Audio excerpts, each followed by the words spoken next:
The wind whispered secrets across the rolling plains of Montana Territory as Isaac Young rode into Wildwood Creek on a late September afternoon in 1876.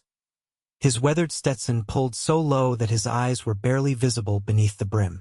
The small settlement bustled with the usual activity, freight wagons being loaded, horses tied at hitching posts, and townsfolk going about their business, but Isaac noticed none of it, focused only on making it to the saloon without drawing attention. The last 3 years had carved lines into his face that had no business being there at 28. His broad shoulders, once held straight with pride, now slumped slightly beneath the weight of memories he couldn't outrun. The only things that remained unchanged were his steady hands and his reputation as one of the fastest draws west of the Mississippi, a talent he'd grown to resent. Isaac dismounted his chestnut gelding outside Holloway's saloon, patting the horse's neck before securing the reins to the hitching post. "Won't be long, Thunder," he murmured, his voice rough from disuse. The batwing doors swung open as he approached, revealing the dimly lit interior that smelled of whiskey, tobacco, and sweat, exactly what he was looking for. The usual hush fell over the room as he entered, followed by the quiet murmur of recognition. Isaac Young, the man who'd taken down the notorious Sutton gang single-handedly 2 years back. The gunslinger who'd cleaned up Silverton when the marshal was gunned down. The legend who never spoke about his past and seemed to carry the weight of the world beneath that low-brimmed hat. Isaac ignored the whispers, making his way to the bar with measured steps.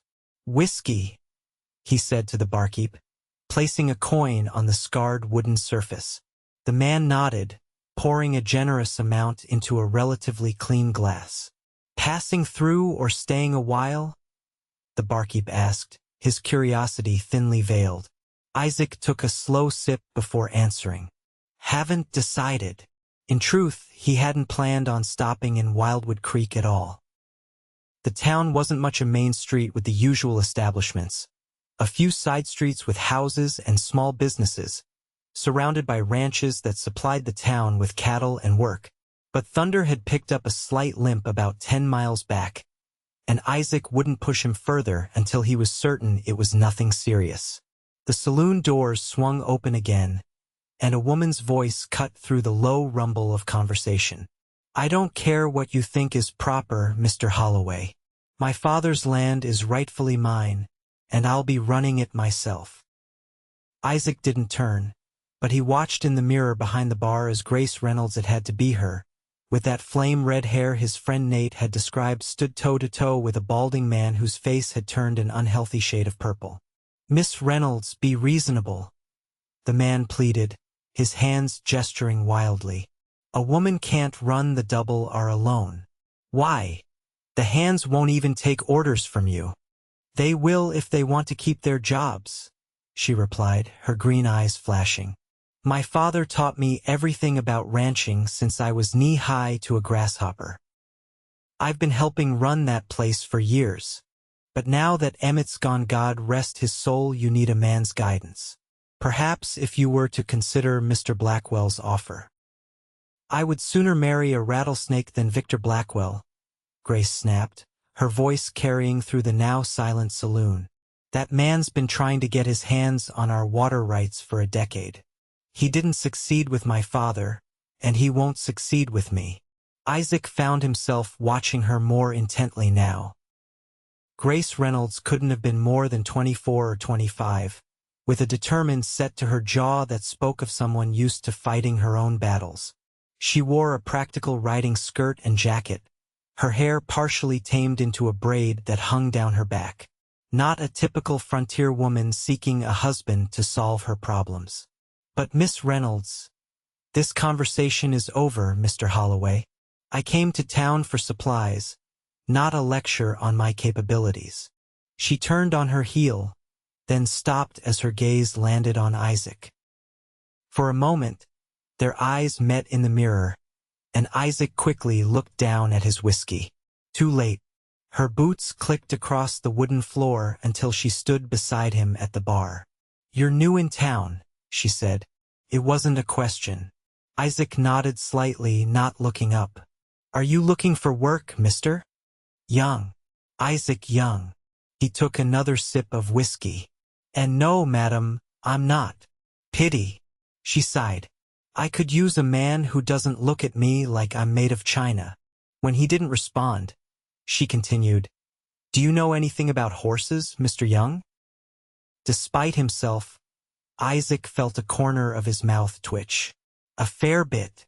My best quarter horse has been favoring his left front leg. The ranch hand who usually tends to such things left after my father's passing. Said he wouldn't work for a woman. Isaac finally turned his head slightly toward her. Your horse. Is he putting weight on the leg? Yes, but he's not himself. I've checked for stones, swelling. Could be a bruised sole, Isaac said. Try soaking it in warm water with Epsom salts. If there's no improvement in 2 days, it might be something more serious. Grace studied him for a long moment. You do know horses. She extended her hand. Grace Reynolds. Isaac hesitated before briefly taking her hand. Her skin was softer than he expected, though he could feel calluses that spoke of hard work. If you change your mind about that job, Mr. Young, the double R is 3 miles west of town. With that, she turned and walked out, leaving a trace of lavender scent behind. The barkeep chuckled. Emmett Reynolds must be rolling in his grave, seeing his little girl trying to run that spread by herself. Isaac drained his glass. She seems capable enough. Oh, she's capable, all right. Smart as a whip and stubborn as they come. But this is cattle country, Mr. Young. The big outfits don't take kindly to a woman thinking she can play their game. Especially Victor Blackwell. Blackwell owns the Rocking Bee, largest spread in the county. Been after the double R's water rights for years. With Emmett gone. The barkeep shrugged. It's just a matter of time. Isaac pushed his empty glass away. Not my concern. But even as he said it, he found himself thinking about the determination in Grace Reynolds' eyes, and the way she'd stood her ground against the whole saloon. Outside, he checked Thunder's leg, carefully running his hands down the horse's foreleg. There was slight heat around the fetlock, but nothing too concerning. Still, he'd need to rest the horse for at least a day. With a sigh, Isaac led Thunder down the street to the livery stable. He'd planned to be in Wyoming territory by the end of the week, putting more distance between himself and the ghosts that haunted him. But it seemed Wildwood Creek had other plans. The livery owner, a wizened old man named Hank, took one look at Thunder and nodded. Slight sprain. Nothing serious, but he'll need a couple days' rest. Isaac handed over payment for 2 nights' boarding. Take good care of him. Always do, Hank replied, then squinted at Isaac. Say, ain't you the fella who cleaned up that mess over in Silverton? Isaac Young. Isaac stiffened. That was a while back. Heard you was lightning fast. They say you took down all 4 Sutton brothers without even... That'll be all. Isaac cut him off, his voice low but sharp enough to make the old man blink. No offense meant, Hank muttered, leading Thunder away. Isaac adjusted his hat lower and headed toward the hotel. He'd rest for a day or 2 until Thunder was fit to ride, and then he'd move on. That was the pattern he'd followed for the past 3 years, never staying long enough to form attachments, to be recognized, to be asked about the shadows that darkened his eyes when he thought no one was looking. The Wildwood Hotel was modest but clean. The clerk handed him a key to room 7 without asking too many questions, which suited Isaac fine. Once inside, he removed his gun belt and hung it over the bedpost within easy reach, then placed his hat carefully on the nightstand. Only then did he approach the small mirror above the washbasin. The face that stared back at him was one he hardly recognized anymore. His dark hair had grown too long, curling slightly at the nape of his neck. A scar ran along his jawline, a souvenir from a knife fight in Dodge City. But it was his eyes that had changed the most, once bright with youthful confidence. they now held a wariness that never fully disappeared. Isaac splashed water on his face and tried not to think about Grace Reynolds and her troubles. He'd learned the hard way that other people's problems had a way of becoming his own, and he couldn't afford any more ghosts. Morning arrived with golden light streaming through the thin curtains. Isaac woke instantly, his hand already on his Colt before his conscious mind registered that the sound that had awakened him was merely a wagon passing outside. Old habits died hard. After a simple breakfast at the hotel dining room, he decided to check on Thunder.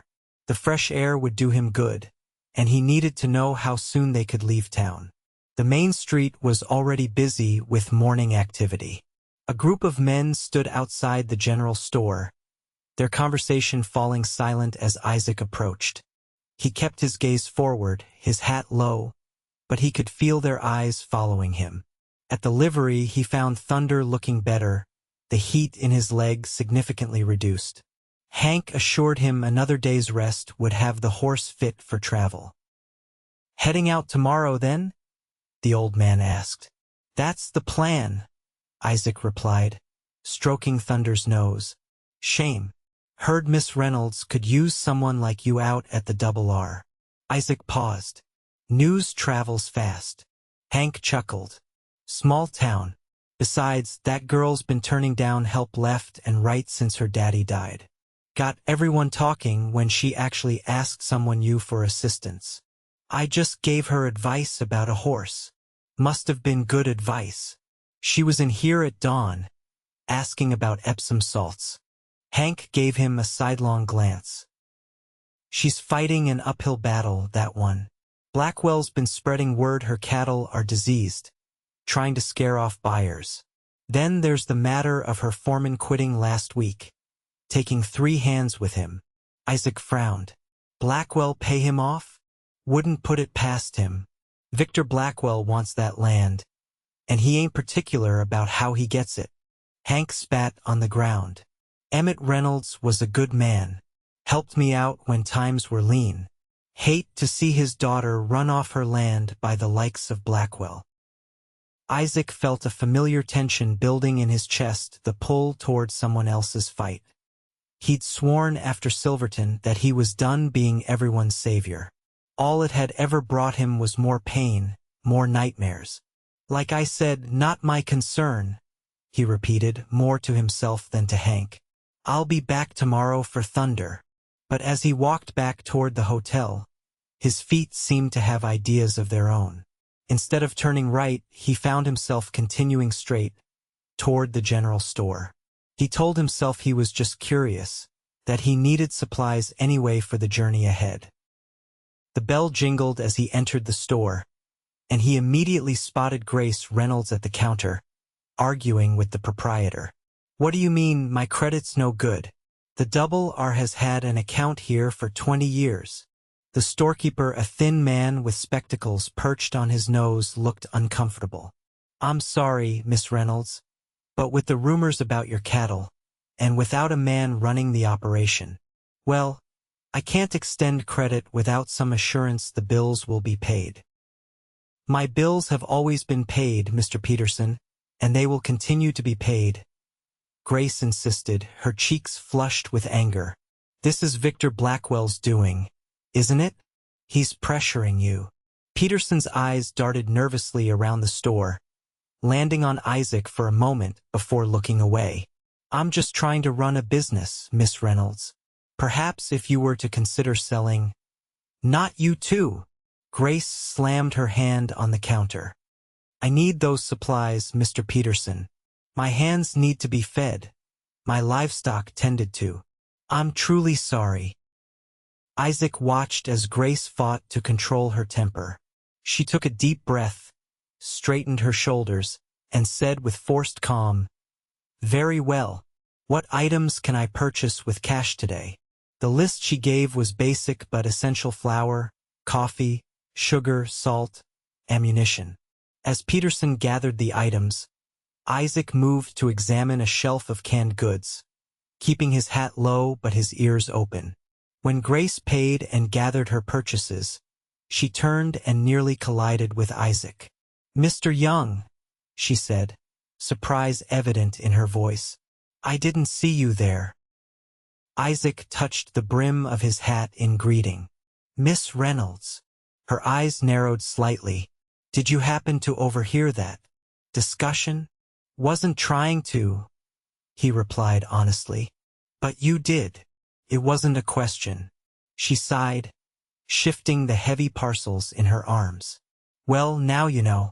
The respectable businessmen of Wildwood Creek have decided a woman can't possibly run a ranch successfully, so they're doing their best to ensure I fail. Isaac surprised himself by reaching out to take some of the packages from her. Let me help you with these. She looked startled but relinquished the heaviest parcels. Thank you. They stepped outside into the bright morning sun. Grace's wagon was parked nearby, a sturdy bay horse hitched to it.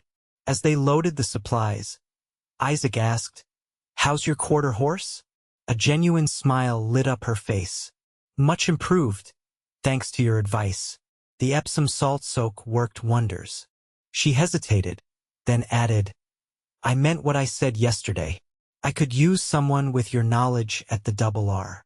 Isaac secured the last package in the wagon. I'm moving on tomorrow. Of course. She nodded, the smile fading. Well, thank you for your help, Mr. Young. She climbed up to the wagon seat with practiced ease. Isaac stepped back, ready to tip his hat and walk away, to return to the solitude he'd cultivated for so long. But something made him pause. This man Blackwell, is he dangerous? Grace's hands tightened on the reins. He's powerful, which amounts to the same thing out here. But I'm not afraid of him. Maybe you should be, Isaac said quietly. She looked at him then, really looked at him, as if trying to see past the shadow of his hat brim to the man beneath. Are you offering advice again, Mr. Young? He shrugged. Just an observation. Well, here's one in return. You hide behind that hat like it's armor. But I think there's more to you than you let people see. Before he could respond, she flicked the reins. Good day, Mr. Young. Safe travels. Isaac stood in the street long after her wagon had disappeared from view, her words echoing in his mind. With a slow exhale, he turned back toward the hotel, trying to ignore the feeling that his carefully planned departure from Wildwood Creek was becoming increasingly complicated. The afternoon stretched before him with nothing to do but wait for thunder to heal. Isaac cleaned his guns, a ritual that usually calmed his mind, but today his thoughts kept drifting to Grace Reynolds and her struggles. After an hour of failing to focus, he decided a proper meal might help. The hotel dining room was nearly empty at this odd hour between lunch and dinner. Isaac took a corner table with his back to the wall, a habit formed through years of watching for trouble. He was halfway through a passable steak when the doors burst open, and 3 men entered, their spurs jingling with each heavy step. Isaac recognized the type, immediately hired guns, with the arrogance that came from knowing they were feared. The largest of the 3, a man with a handlebar mustache and cold eyes, scanned the room until his gaze landed on Isaac. Well, look what we found, boys, he drawled, sauntering over to Isaac's table. If it ain't the famous Isaac Young. Isaac continued cutting his steak, not looking up. You're mistaken. The man laughed, a harsh sound without humor. No mistake. I saw you in action in Abilene 2 years back. Never forget a face, especially one that sent so many men to their graves. He pulled out a chair and sat uninvited. Name's Pike. These are my associates, Delaney and Swenson. The other 2 men remained standing, flanking Pike like obedient hounds. Isaac took a bite of steak, chewed slowly, and swallowed before responding. What do you want, Pike? Just being neighborly. Pike grinned, revealing a gold tooth. Thought you might like to know you and me are on the same side. I doubt that. Mr. Blackwell hired us to help convince a certain stubborn female that ranching ain't women's work. Pike leaned forward. Word is, you gave her some advice yesterday. Mr. Blackwell wouldn't take kindly to you interfering further. Isaac set down his fork and knife with deliberate care. Sounds like Mr. Blackwell is afraid of a woman half his size. Pike's grin vanished. Watch your mouth, young. Blackwell owns this county. People who cross him tend to have accidents. Is that what you're here for? To threaten me? Call it a friendly warning. Blackwell pays well for loyalty. He might even make it worth your while to ride with us, given your reputation. Isaac finally looked up, meeting Pike's gaze directly. I'm not for hire. Pike studied him for a long moment, then stood. Pity. Well, the offer stands until sundown. After that, he shrugged. You'll be just another obstacle to remove.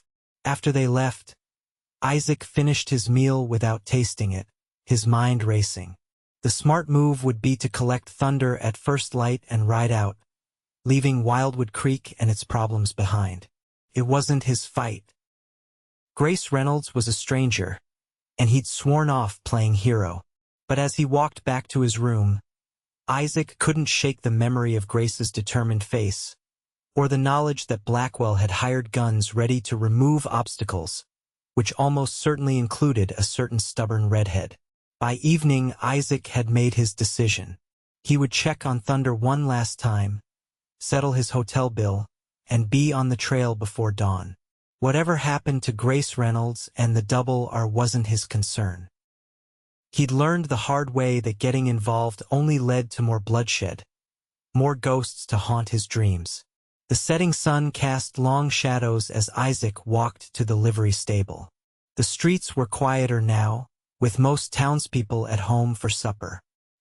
He was nearly at the stable when he heard the commotion-raised voices, a woman's angry shout, followed by male laughter. Isaac quickened his pace, rounding the corner to see Grace Reynolds surrounded by Pike and his men in the alley beside the livery. Her wagon was there, loaded with supplies, but one wheel had been removed and lay on the ground nearby. Looks like you've got a problem, Miss Reynolds, Pike was saying, feigned concern in his voice. Dangerous to travel with a broken wagon. Best stay in town tonight. Mr. Blackwell would be happy to discuss your situation over dinner. I'd sooner dine with a scorpion, Grace snapped, her eyes blazing. Put my will back on, Pike. Now, that's no way to talk to someone offering help. Pike took a step closer to her. Pretty woman like you should mind her manners. Isaac's hand moved to his holster before he'd even made a conscious decision. That's far enough, Pike. All heads turned toward him. Pike's expression darkened. Thought you weren't getting involved, young. Changed my mind. Isaac moved forward, positioning himself between Grace and the three men. Put the wheel back on the lady's wagon. Pike's hand hovered near his gun. 3 against 1, young. Even with your reputation, those odds don't favor you. Want to test that theory? Isaac's voice was deadly quiet. For a tense moment, no one moved. Then Pike laughed, raising his hands in mock surrender. No need for bloodshed today. We were just having a friendly conversation with Miss Reynolds. He nodded to Swenson, who reluctantly moved to replace the wagon wheel. This isn't over, Pike added, his eyes cold. Mr. Blackwell doesn't take kindly to interference. Neither do I, Isaac replied evenly. Once the wheel was secured, Pike and his men sauntered away, their body language promising future trouble. Isaac turned to Grace, who was watching him with a mixture of gratitude and suspicion. Thank you, she said simply. Though I was handling it. Isaac raised an eyebrow. 3 armed men against 1 woman seems like poor odds. I had this. She patted her skirt pocket, and Isaac glimpsed the outline of a small derringer. But I appreciate the assistance all the same. He nodded, suddenly uncomfortable under her direct gaze. You should get back to your ranch before dark. I intend to. She hesitated, then added, Those men work for Blackwell. They won't take kindly to your intervention. I'm leaving at first light." Grace studied him for a long moment, then climbed onto her wagon seat. "Well, Mr. Young, it seems I'm forever thanking you for your timely assistance." She gathered the reins. "If you change your mind about leaving, the offer of work still stands." As she drove away, Isaac watched until the wagon disappeared around a bend in the road. Then he entered the livery to check on Thunder, trying to ignore the voice in his head that suggested he'd just complicated his life in ways he'd come to regret. Hank was nowhere to be seen, but Thunder whickered a greeting from his stall. The horse's leg looked good, no heat, no swelling. He'd be fit to ride in the morning. "We're leaving at dawn, boy," Isaac murmured, stroking the gelding's neck. "No more delays." A noise at the stable entrance made him turn, his hand instinctively moving to his gun. But it was only Hank, returning with a lantern. "Evening, Mr. Young," the old man greeted him. "Your horse is coming along nicely." "So I see. We'll be heading out tomorrow." Hank nodded, hanging the lantern on a hook. "Heard there was some trouble with Miss Reynolds and Blackwell's men. Word travels fast in a small town." Isaac said nothing, continuing to check Thunder's legs. "Folks are saying you stepped in, faced down Pike and his boys." Hank watched him carefully. "That true? Does it matter?" "Might to Miss Reynolds. That girl's been fighting this battle alone since her daddy died 3 months back. Cancer took him, but he lingered long enough to make sure she knew every inch of the operation." Hank shook his head. "Emmett was a good man. Built that ranch from nothing after the war. The Double R's got the best water rights in the county natural springs that never run dry, even in drought years.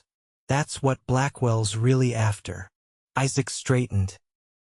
"Like I said, I'm leaving tomorrow." "Shame." Hank scratched his beard. "Saw how you handled yourself when those boys came in. This town could use a man like you." "This town has a sheriff," Isaac pointed out. Hank snorted. "Sheriff Collins? Man's deep in Blackwell's pocket. Won't lift a finger to help Miss Reynolds." Isaac felt the familiar tension building in his chest, the pull of someone else's troubles, the echo of responsibilities he tried so hard to leave behind. "Not my fight," he said firmly, as much to himself as to Hank. But as he walked back to the hotel through the gathering dusk, Isaac couldn't shake the feeling that he was lying to himself. He'd been running for 3 years, trying to outpace his memories, his guilt. Every town was just another temporary stop. Every person just a passing face he'd forget by the next settlement. Yet something about Grace Reynolds and her defiance in the face of overwhelming odds had stirred something in him he'd thought long dead. Respect, certainly. Admiration, perhaps. But also a dangerous sense of connection, a recognition of the same stubborn determination that had once defined his own character, before grief and guilt had hollowed him out. Back in his hotel room, Isaac cleaned his Colt one final time, checked his saddlebags to ensure everything was ready for an early departure, and lay down on the bed fully clothed, his gun within easy reach. Sleep, as usual, was elusive, his mind too full of the day's events and the decision that lay before him. Just before dawn, Isaac was awakened by the smell of smoke. He was on his feet instantly, gun in hand, moving to the window. Outside, an orange glow lit the sky to the west in the direction of the Double R Ranch. For a moment he stood frozen, the implications clear. Blackwell had escalated from threats to action. The fire could be a barn, an outbuilding, or the main house where Grace Reynolds would be sleeping. Isaac holstered his gun, grabbed his hat and saddlebags, and was out the door in seconds. The hotel was quiet, no one yet aware of the distant fire. He moved quickly to the livery, where Hank was already awake, looking worriedly at the western sky. "Blackwell's work," the old man said grimly as Isaac entered. "Has to be. Saddle Thunder." Isaac ordered, already moving to help. Fast as you can. Hank complied without question, his gnarled hands working with surprising speed. Knew you weren't the type to ride away from trouble, he commented as they worked. Isaac didn't respond. Within minutes, Thunder was saddled and ready. Isaac swung into the saddle, adjusted his hat low against the pre-dawn chill, and nodded his thanks to Hank. Double R's main trail is just past the creek crossing, Hank called as Isaac urged Thunder into a gallop. God go with you, son. The ride to the Double R seemed interminable, though it couldn't have been more than 20 minutes at Thunder's pace. As he crested a rise, Isaac finally saw the source of the fire. A large barn near the main house was fully engulfed, flames reaching skyward in the still morning air. Figures moved around it, some carrying buckets in a futile attempt to control the blaze. Isaac rode directly to the scene, dismounting near a group of men who were organizing a bucket line from a nearby well. One older than the rest, with a weathered face and gray-streaked beard, turned as Isaac approached. "Who the devil are you?" he demanded. "Isaac Young. Where's Miss Reynolds?" The man jerked his thumb toward the barn. "Inside, trying to get the horses out." "Damn fool woman," but Isaac was already running toward the burning structure. Heat blasted his face as he approached the wide doors, which stood open. Smoke billowed out, reducing visibility to near zero. He could hear the panicked whinnies of horses inside. "Grace!" he shouted, pulling his bandana up over his nose and mouth before plunging into the smoke.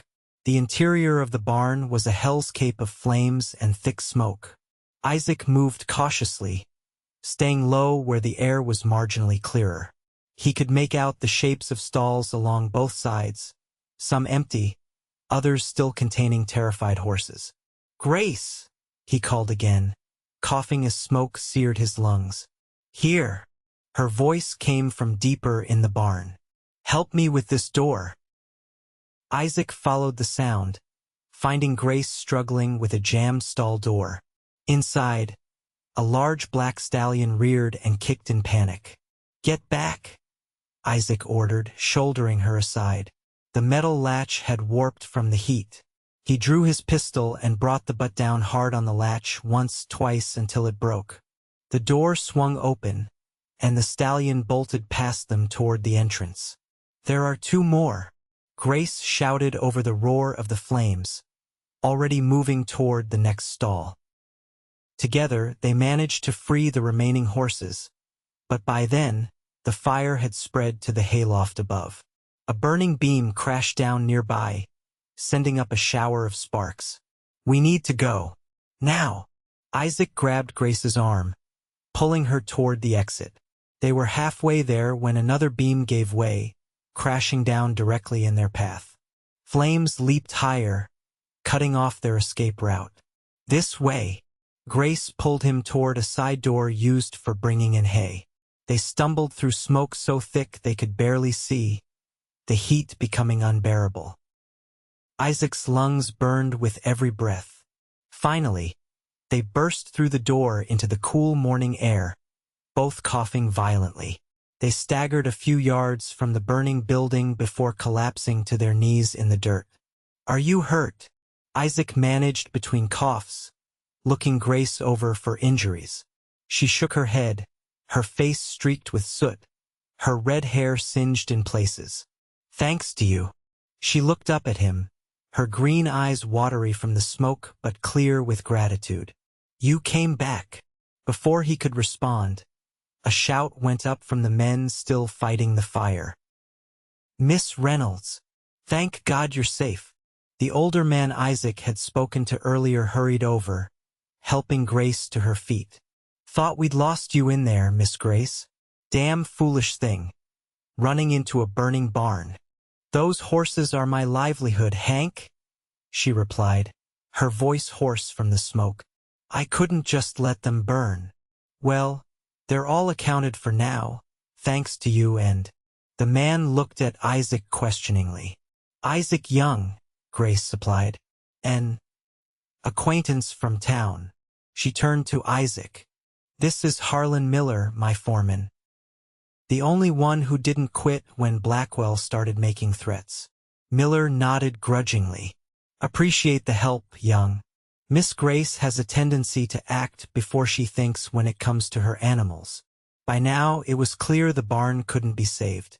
The men had shifted their efforts to preventing the fire from spreading to nearby structures.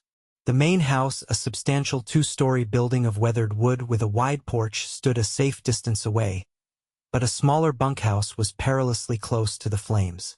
"The men's quarters," Grace explained, following his gaze. "Most of the hands left, but we still have 5 good men besides Harlan." Her expression hardened. "This is Blackwell's doing." "I'm sure of it." Isaac nodded. The fire had started before dawn, when everyone would be asleep, a deliberate attempt to cause maximum damage, possibly loss of life. It was an escalation from threats and intimidation to outright violence. "You should get inside, clean up," he told Grace. "I'll help your men contain the fire." For once, she didn't argue, nodding tiredly. "There's coffee and food in the kitchen when you're done. Least I can do to thank you."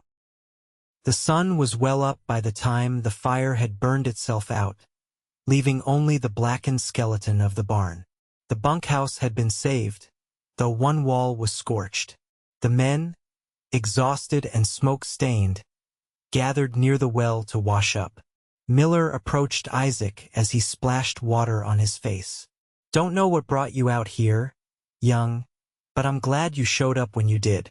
Miss Grace would have likely died in that barn without your help." Isaac dried his face on a relatively clean corner of his bandana. "She seems determined to save her ranch, no matter the cost."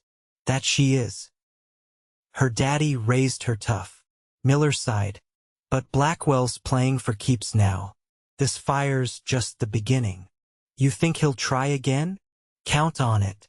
Man like that doesn't stop until he gets what he wants." Miller gave Isaac a measured look. "Miss Grace mentioned you might be looking for work. That true?" Isaac hesitated. He'd come to help because he couldn't ride away knowing Grace might be in danger. But staying on, getting involved in what was clearly becoming a range war, that was exactly the kind of entanglement he'd been avoiding for years. "I'm just passing through," he said finally. Miller nodded, unsurprised. "Well, offer stands if you change your mind. We could use a man with your skills." The way he said it made it clear he knew exactly who Isaac Young was and what he was capable of. Isaac felt the familiar discomfort that came whenever his reputation preceded him. "I'll get my horse," he said, turning away. Thunder was grazing contentedly with the other horses in a fenced pasture near the house. Isaac was checking the gelding's leg, satisfied to find no heat or swelling, when he heard footsteps behind him. Grace had cleaned up, changing into fresh clothes and washing the soot from her face. Her hair, damp from washing, hung in a thick braid over one shoulder. Despite the circumstances, Isaac couldn't help noticing how the morning sun brought out golden highlights in the red strands. "Your horse looks better," she observed, coming to stand beside him at the fence. "He is. We'll be moving on today." Grace nodded, her expression carefully neutral. "I thought as much." She turned to face him directly. "But before you go, I want to thank you properly. You saved my life and my horse's." "I won't forget that. Anyone would have done the same." "No," she said firmly. "They wouldn't. Most men in this county would have let me burn rather than cross Victor Blackwell." She studied him for a long moment. "Why did you come, Mr. Young? You made it clear in town that my problems weren't your concern." Isaac adjusted his hat, an unconscious gesture to shield his eyes from her scrutiny. "Saw the fire from town. Seemed like the right thing to do." "The right thing," she repeated softly. "Not many people worry about that anymore." She reached out suddenly, her hand touching his forearm. "Stay, just for a few days. I can pay you fair wages." He looked down at her hand on his arm, then back at her face. The determination he'd seen before was still there, but now he could also see the worry lines around her eyes, the subtle tremble in her lips that she was trying hard to control. "This isn't just about rebuilding a barn, is it?" he asked quietly. Grace's hand fell away. "No. Blackwell will try again. Next time it might be the house, or the bunkhouse with my men sleeping inside." She took a deep breath. "I'm not afraid for myself, but I can't risk their lives. Good men who stayed loyal when others ran." Isaac knew he should refuse. Get on Thunder and ride away. Continue his solitary journey toward what? Another town, another temporary job, another room where he'd lie awake haunted by the past? He'd been running for so long, he'd almost forgotten what it felt like to stand his ground for something that mattered. 3 days, he heard himself say. "I'll stay 3 days, help you rebuild the barn. Then I'm moving on." The smile that lit up Grace's face made something shift in Isaac's chest, a sensation so foreign, it took him a moment to recognize it as the faintest stirring of hope. 3 days it is, she agreed, extending her hand to seal the deal. Isaac took it, feeling the surprising strength in her grip. "But understand this, Miss Reynolds. I'm not your hired gun. I won't start a war with Blackwell or his men. I understand. And please call me Grace." Her hand lingered in his a moment longer than necessary before she released it. "Now, I believe I promised you coffee and breakfast. You must be starving after fighting that fire all morning." As they walked toward the house, Isaac found himself noticing details he would normally have overlooked: the careful landscaping around the main house, with flowering bushes still blooming despite the autumn chill. The solid construction of the buildings, the general air of prosperity that spoke of years of hard work and careful management. "Your father built all this?" he asked as they climbed the porch steps. Grace nodded, pride evident in her voice. "Started with nothing but a land claim after the war. Built the house himself log by log. The Double R runs 5,000 head of cattle now, with some of the best breeding stock in the territory." Her expression darkened. "Which is why Blackwell wants it so badly. The water rights are valuable, but so is our bloodline. He's been trying to buy our bulls for years, but Daddy always refused." The interior of the house was surprisingly refined for a frontier ranch. The furniture was solid and well made, with touches of elegance in the form of lace curtains, a piano in the corner of the parlor, and bookshelves filled with volumes. Photographs hung on the walls. Grace as a child with a tall, broad-shouldered man who must have been her father. A younger Emmett Reynolds with a beautiful woman who had Grace's red hair. Scenes of ranch life over the years. "My mother," Grace said, following his gaze to one of the photographs. "She died when I was 12. Influenza. After that, it was just Daddy and me." "I'm sorry," Isaac said, the words inadequate but sincere. Grace led him to the kitchen, a warm, inviting space dominated by a large wood stove and a sturdy table. A middle-aged woman with gray-streaked brown hair was kneading dough at a counter. "Mrs. Larson, this is Mr. Young. He helped save the horses during the fire." Grace hung her hat on a peg by the door. "He'll be staying on for a few days to help with the rebuilding." Mrs. Larson turned, wiping flour from her hands on her apron. "Then he's welcome indeed. Sit yourself down, Mr. Young. Breakfast will be ready shortly." "Isaac," he corrected, feeling oddly formal. "Please." The housekeeper nodded, a smile warming her lined face. "Isaac, then." Any man who runs into a burning building to help Miss Grace is a friend in this house. The breakfast that followed was the best meal Isaac had eaten in months: fluffy biscuits with gravy, eggs, bacon, and coffee strong enough to stand a spoon in. He ate with the appetite of a man who'd spent hours fighting a fire, aware of Grace watching him with a mixture of amusement and satisfaction. "Been a while since you had a home-cooked meal?" she asked as he reached for a third biscuit. Some time, he admitted. It's excellent, Mrs. Larson. The housekeeper beamed as she refilled his coffee cup. Nice to cook for someone who appreciates it. Miss Grace eats like a bird when she's worried, which is most days lately. Martha, Grace protested mildly. Well, it's true. You've lost weight since your father passed, and with all this business with Blackwell.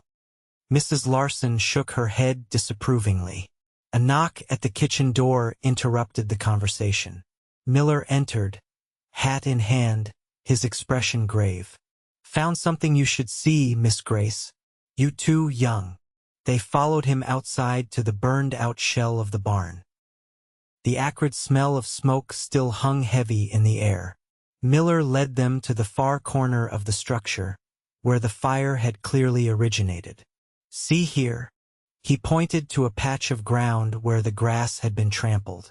Someone stood here, outside the barn wall. And this, he indicated a blackened area on one of the few remaining timbers. Kerosene. Can smell it still. Grace's face hardened. Proof it was arson. Blackwell's men, Miller confirmed. Found these too. He held out 3 cigarette stubs. Hand-rolled with a particular blend of tobacco. Pike smokes these. Saw him rolling one in town yesterday. Isaac examined the evidence, his suspicions confirmed. This wasn't just meant to scare you, he told Grace. A fire this size, started before dawn when everyone's asleep? They were hoping for casualties. Grace's face paled, but her voice remained steady. Then we need to be prepared for worse. She turned to Miller. Double the night watch. No one rides alone, not even to check the herds. And send word to the hands out with the cattle. I want them to bring the herd closer to the home ranch. Already done, Miller assured her. But Miss Grace, maybe it's time to consider. I'm not selling, Harlan. Not now, not ever. Her tone left no room for argument. The foreman sighed, casting a glance at Isaac as if hoping for support. When none was forthcoming, he nodded resignedly. Yes, madam. I'll see to the watches. After he left, Grace stood silent for a long moment, staring at the ruins of the barn. Isaac waited, sensing she needed the time to collect her thoughts. My father's buried on that hill, she said finally, pointing to a rise overlooking the ranch house. Oak tree marks the spot. He loved this land so much he wanted to be able to see it even in death. She turned to Isaac, her eyes bright with unshed tears. I promised him I'd keep it safe, that the double R would stay in the Reynolds family. Isaac understood then why she fought so hard, why she refused to consider selling despite the escalating dangers. It wasn't just stubbornness or pride, it was a daughter's love and a solemn promise to a dying father. I'll help you rebuild the barn, he said quietly, and I'll show your men some defensive measures that might discourage further attacks. Relief softened her features. Thank you, Isaac.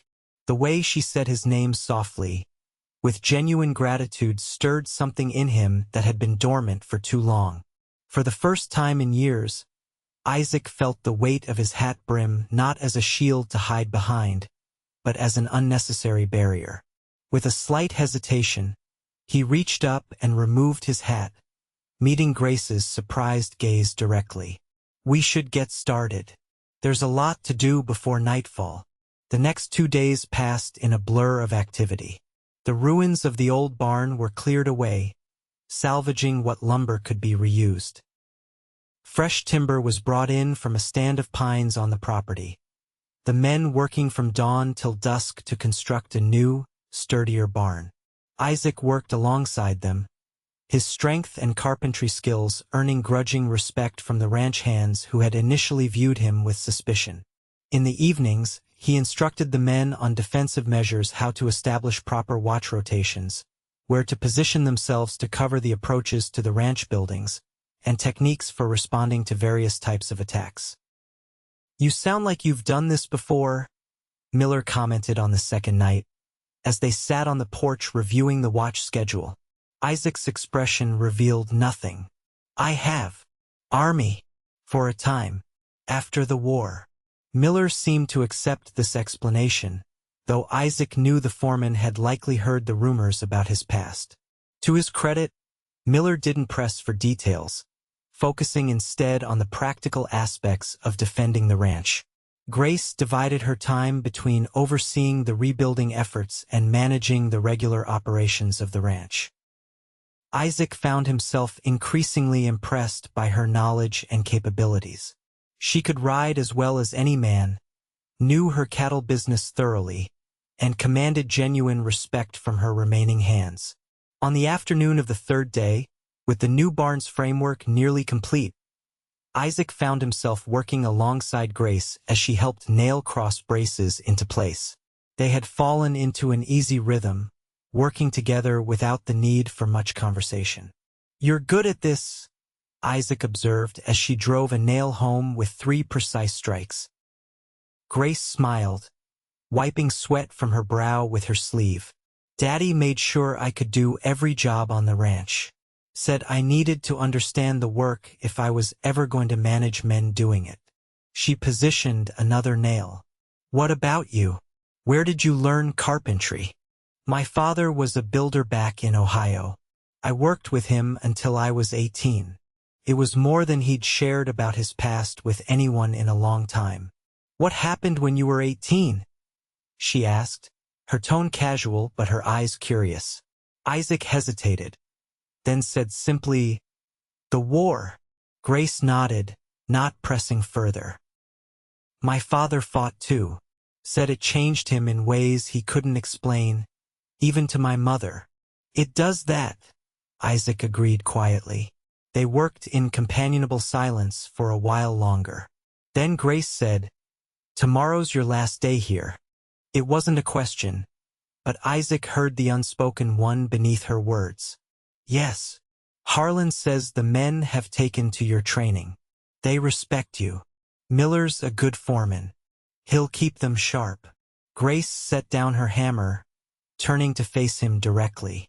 "Isaac, I know you said 3 days, and I'll honor that if you're determined to leave. But—" She took a deep breath. "We could use you here, not just for protection against Blackwell, but for all of it, the ranch work, the training, everything." Isaac looked away, focusing on the distant mountains. "I'm not the staying kind, Grace. Because of whatever you're running from? Or whatever's made you hide behind that hat brim for so long?" Her directness startled him. Most people took one look at his demeanor and knew better than to ask personal questions. But Grace Reynolds had proven time and again that she wasn't most people. "Both," he admitted after a long pause. "There are things in my past, mistakes I've made, people I've failed." Grace stepped closer, her voice softening. "We've all failed someone, Isaac, made choices we regret. But at some point, you have to stop punishing yourself for being human." He looked at her then, really looked at her, the sun-kissed skin, the determined set of her jaw, the compassion in her green eyes. For a brief, dangerous moment, he allowed himself to imagine what it might be like to stay, to build something here beside this remarkable woman.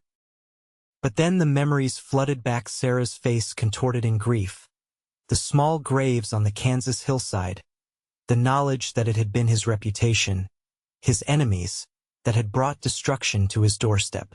"Some mistakes can't be forgiven," he said finally, picking up his hammer again.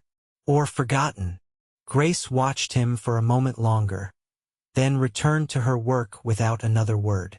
But the weight of unspoken things hung between them for the rest of the afternoon. That evening, after supper, Isaac sat alone on the porch, smoking a cigarette and watching the sunset paint the western sky in shades of orange and purple. His saddlebags were packed, thunder rested and ready for the journey ahead. All that remained was to rise at dawn and ride out, as he'd done countless times before in countless towns. So why did the thought fill him with such unexpected reluctance? The screen door creaked, and Grace stepped out onto the porch. She had changed from her work clothes into a simple blue dress that brought out the color of her eyes. Her hair, freed from its practical braid, fell in waves past her shoulders. "Mind if I join you?" she asked, though she was already settling into the chair beside his. "Your porch," Isaac replied, stubbing out his cigarette. "Beautiful sunset," she observed, looking toward the mountains. "My father used to say God painted the sky like that to remind us there's beauty even in endings." Isaac glanced at her profile, struck by how the fading light softened her features. "Wise man, your father." "He was."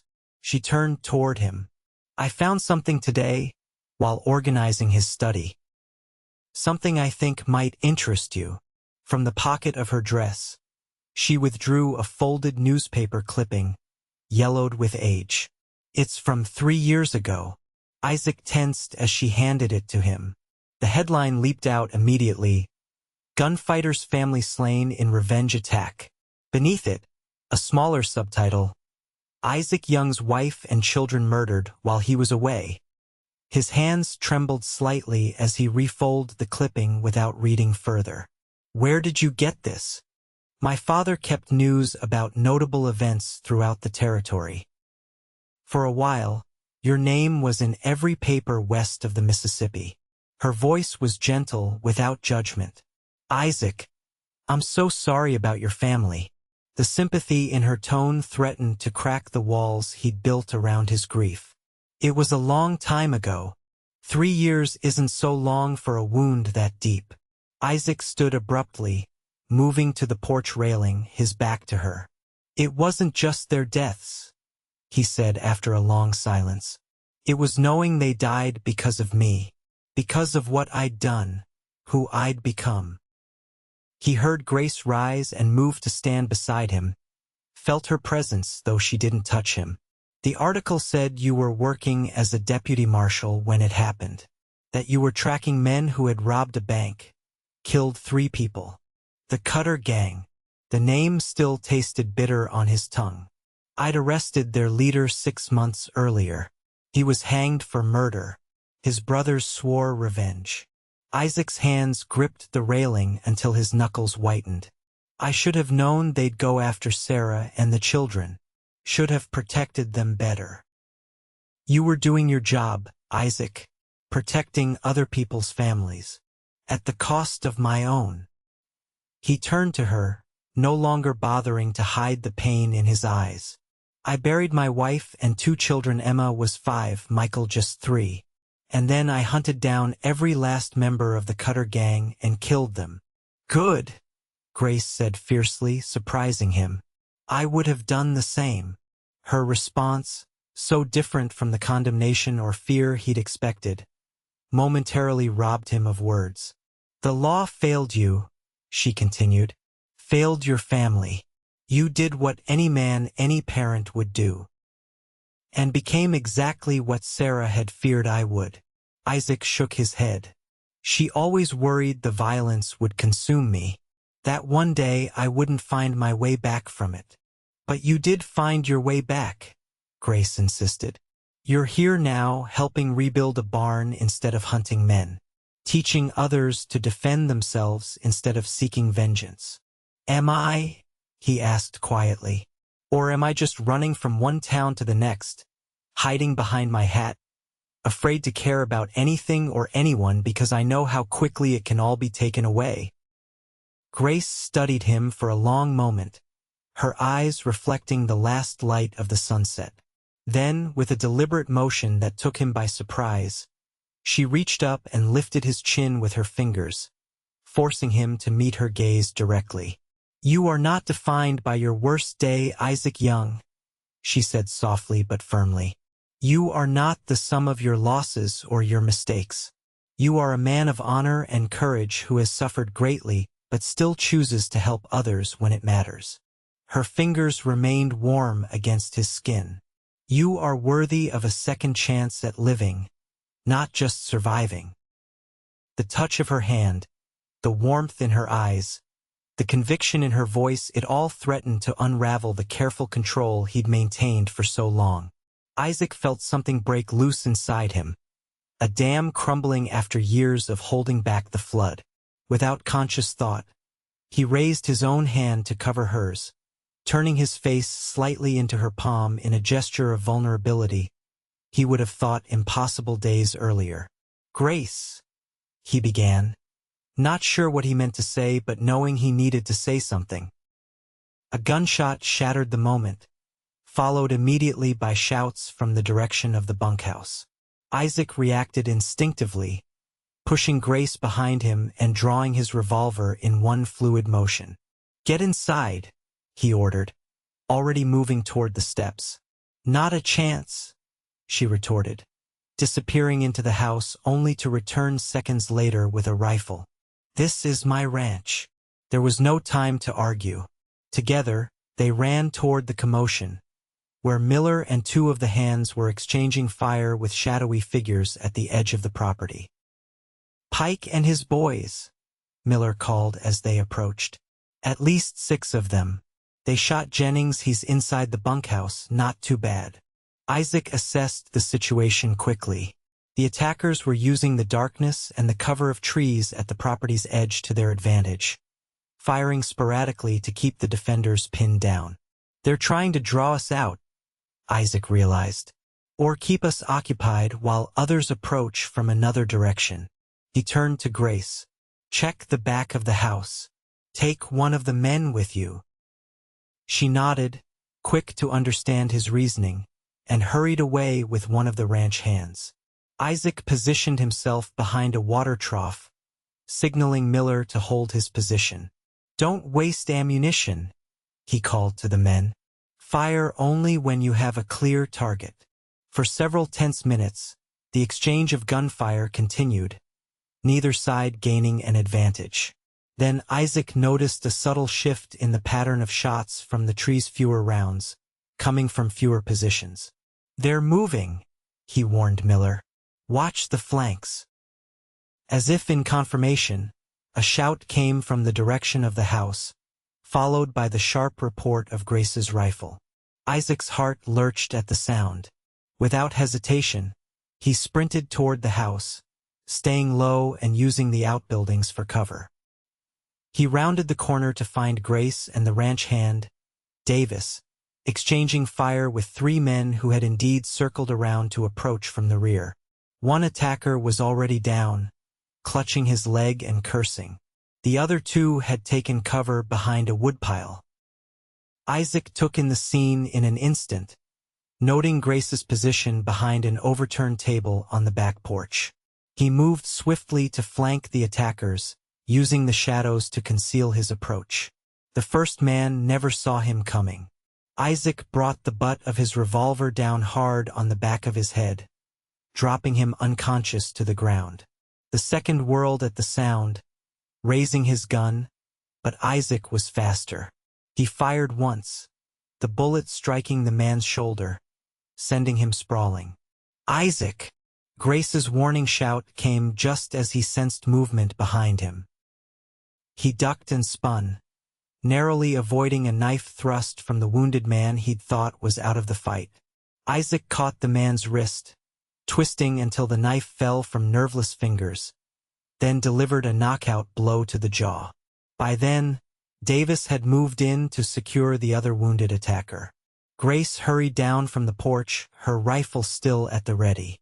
"Are you hurt?" she demanded, eyes scanning Isaac for injuries. "I'm fine. You?" She nodded, then turned as Miller and the other hands approached from the front of the property, leading 2 more captured attackers. "They're falling back," Miller reported.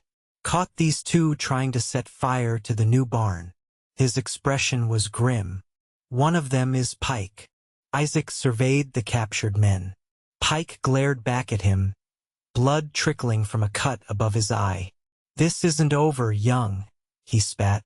Blackwell will what?" A new voice interrupted. All heads turned to see Sheriff Collins riding up with 2 deputies. "What exactly will Mr. Blackwell do, Pike?" Isaac tensed, remembering what Hank had said about the sheriff being in Blackwell's pocket. But Collins's next words surprised him. Because from where I'm standing, it looks like Mr. Blackwell's men just committed attempted murder, arson, and assault. The sheriff dismounted, looking grimly satisfied. And this time, I've got witnesses who aren't afraid to testify. Grace stepped forward. Sheriff Collins, this is unexpected. Judge Travis arrived from the territorial capital yesterday. Miss Reynolds, Collins explained, brought a federal marshal with him. They've been investigating complaints about Blackwell's operations for months. He nodded toward the captured men. This should be the evidence they need to move forward with charges.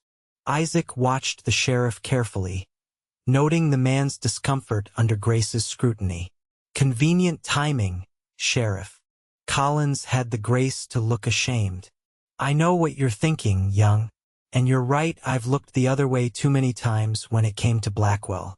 Man had this county in his grip. He straightened his shoulders. But that ends tonight. These men are going to jail, and they'll stand trial for what they've done. As the deputies began securing the prisoners, Isaac pulled Grace aside. Can he be trusted? She considered for a moment, then nodded slowly. I think so. Collins was friends with my father before Blackwell came to power. And if Judge Travis is really here with a federal marshal. A small smile touched her lips. This might actually be over. The next few hours were a flurry of activity. The wounded were tended to, statements taken, prisoners transported to town. By the time the ranch was secure again, dawn was breaking over the eastern hills. Isaac stood on the porch watching the sunrise, aware that his plans to leave at first light had been thoroughly disrupted. He heard Grace's footsteps behind him but didn't turn. Sheriff Collins sent word from town, she said, coming to stand beside him. They've arrested Blackwell. Found documents in his office linking him directly to the attacks on the Double R, as well as illegal activities throughout the county. Good, Isaac said simply. Grace studied his profile. So what now? He knew what she was really asking. With the immediate threat removed, his reason for staying had disappeared. The smart choice, the safe choice, would be to saddle Thunder and ride out, continuing the solitary existence he'd maintained for 3 years. But as he turned to look at Grace, her face glowing in the early morning light, Isaac realized something had fundamentally changed within him. The weight he'd carried for so long felt lighter somehow. Not gone, perhaps never gone completely, but bearable in a way it hadn't been before. I was thinking, he said slowly, that barn still needs a roof. And your north pasture fence could use some work. A smile began to spread across Grace's face, lighting her eyes. Is that so? Miller mentioned you've been wanting to expand the breeding program, maybe import some bulls from back east. I know a thing or two about bloodlines. Do you now? The hope in her voice was unmistakable. Isaac took a deep breath, then deliberately removed his hat, holding it in his hands instead of using it as a shield. I can't promise anything, Grace. I don't know if I can be the man you seem to think I am, but I'd like to try, if you'll have me. Grace's answer was to step forward and place her hand gently on his cheek, her touch feather light but full of promise. I've never been more certain of anything in my life, Isaac Young. When her lips met his, Isaac felt the last of his carefully constructed walls crumble away. He wrapped his arms around her, drawing her close, experiencing for the first time in 3 long years the sensation of coming home. 6 months later, on a perfect spring morning, Isaac stood beside Grace beneath the oak tree on the hill where her father was buried. The ranch spread out below them, lush and green after the winter rains. The new barn gleamed in the sunlight, flanked by additional structures they had built together over the months. In the distance, cattle grazed peacefully in the meadows, including the prize bulls Isaac had helped select from breeders in Kansas City. Daddy would be proud, Grace said, her hand warm in his. Of all of it, but especially of you. Isaac squeezed her hand gently, his wedding ring still new enough to feel strange on his finger. They had married 2 weeks earlier in a simple ceremony attended by the ranch hands, Mrs. Larson, and a few townsfolk who had become friends once Blackwell's influence was removed. I hope so, he replied. I still feel like I'm learning something new every day. About ranching? Grace asked, her eyes twinkling. About living again, Isaac admitted. About letting myself care, letting myself plan for a future. He turned to face her fully. You gave me that, Grace. You lifted me up when I thought I was beyond redemption. We lifted each other, she corrected, stretching up to kiss him softly. And we'll continue to do so every day. As they walked hand in hand back toward the house they now shared, Isaac reflected on the journey that had brought him to this moment. He still carried the memories of Sarah and the children, would always honor their place in his heart. But Grace had shown him that grief and love could coexist, that his past didn't have to determine his future. The hat that had once hidden his pain now hung on a peg by the door, worn when needed for work but no longer a shield against the world. Isaac Young had found something he'd thought forever lost on that fateful day 3 years ago, a home, a purpose, and a love strong enough to heal even the deepest wounds. And as Grace leaned her head against his shoulder, her body fitting perfectly against his side, Isaac knew with absolute certainty that he was exactly where he was meant to be.